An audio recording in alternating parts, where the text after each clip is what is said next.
Welcome back with us here on Sunrise Plus. We've got a special guest here with us this morning, our senior investigative reporter, Bob Siegel. Don't usually get up this early with us, but you're looking forward to what you're telling us about this morning. Yeah, it's good to be with you. Yeah. We've been working on this project for 2 years, and it's about fires that have taken place, a horrible problem at Indiana's oldest state prison. Fires causing serious injuries. In fact, some inmates have burned alive. Yeah. So we've been taking a look at this, and it's something that we've decided to turn into a documentary. Yeah, I had a chance to watch a chunk of the documentary that actually just was published in the last hour or so. So many disturbing details, to say the least. And as you mentioned, obviously turning it into a documentary means you guys uncovered a lot. It took a long time to get to this point. It did. We've been working on it for 2 years. And again, it's the Indiana State Prison that we're talking about. It's up north in Michigan City. It's the maximum security prison up there, and it's home to more than 2,000 inmates. It's also home to Indiana's death row. But, important to point out, inmates are not supposed to be burned to death, and yet that's exactly what's happened. Our 13 Investigates documentary debuted this morning on WTHR+. We'll show you how these horrible deaths happened and why many fear that they could happen again. That's a dark thought to think about that. It's a very powerful investigation. We actually do have a preview or a trailer that you guys put together to kind of give us a look at that. We're going to play that now. Josh wasn't always an innocent person. He was a good person that did dumb things. I've cried every day since my brother passed. How did your brother die? By fire. He was trapped in a cell. I started seeing smoke. Everybody started yelling, "Hey, fire, fire, fire." Nobody's there. Nobody responded. Where are they? They chose not to come. It was a choice. Did you get a call about that fire? No, we did not. Something don't add up. The fire may have happened accidentally, but my brother dying, it was deliberate. That guy did not have to die. They just walked away from him. Do you recall any other fires? Oh, man, a lot of fire. Sparks is shooting out. Sparks shoot out to the side. Flames started jumping out of his socket. I seen it with my own eyes. I was like, wow. I thought changes were going to be made. How did this happen? Again. Have you gotten any answers to that question? No. Changes need to be made. If nothing's done about it, people are going to keep dying. A person is getting roasted to death. This is real life stuff. There's a whole different world in here. Nobody deserved to die that way. Nobody. It's horrifying, among the worst things that I've ever seen. I hope people don't turn away. I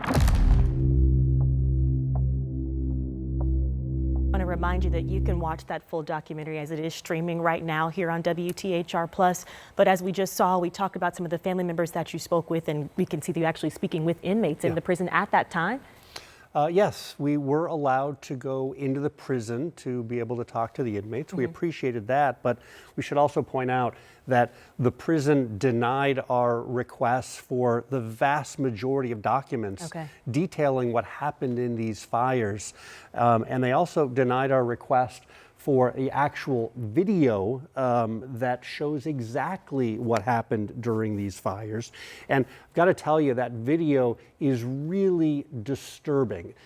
During the documentary, we edit that video because it's just far too disturbing to really show on television.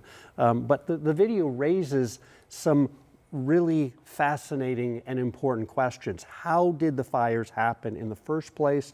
Why were the inmates not released from their cells? They were locked inside as these fires happened. Why weren't they released? Why didn't the guards get to them in time?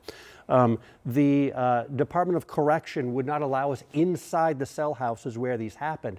So we were actually able to build a 3D model of the cell house to take you right inside so you can see what happened, and more importantly, so you could see what did not happen. There are so many things that went wrong. Just one example, when a correctional officer responded to one of the massive fires, he didn't bring a fire extinguisher or even a key to get the inmate out of his cell. Listen to this. The response was as if someone had stubbed their toe as opposed to a man being on fire. Josh was still alive.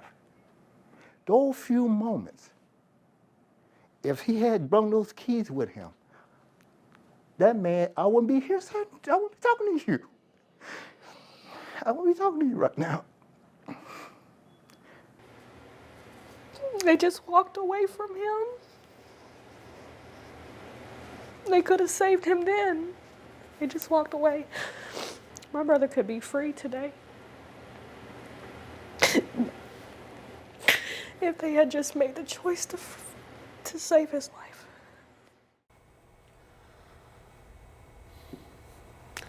Safe to say this is an investigation the state does not want you to see tonight. We're going to help you understand why. And you talked about how long-term, even you could see by basically some of the renderings that you guys had to create on your own because you did not have the cooperation of the investigation, that this has been a 2-year process. So explain why you guys decided to make this a full-length documentary in the way that you did. Yeah, we decided that pretty early on because, what happened in the prison, it's mind-boggling. And as we began digging, we discovered layer after layer after layer of things that have gone wrong, some recently, some dating back more than a century. We reviewed tens of thousands of pages of records for this investigation, many from the Indiana State Archives and the State Library. They show just how long this prison has been dealing with serious fires and how the state ignored recommendations to improve safety. We found the prison not only was not following its own policies, but we found skipped inspections, falsified records.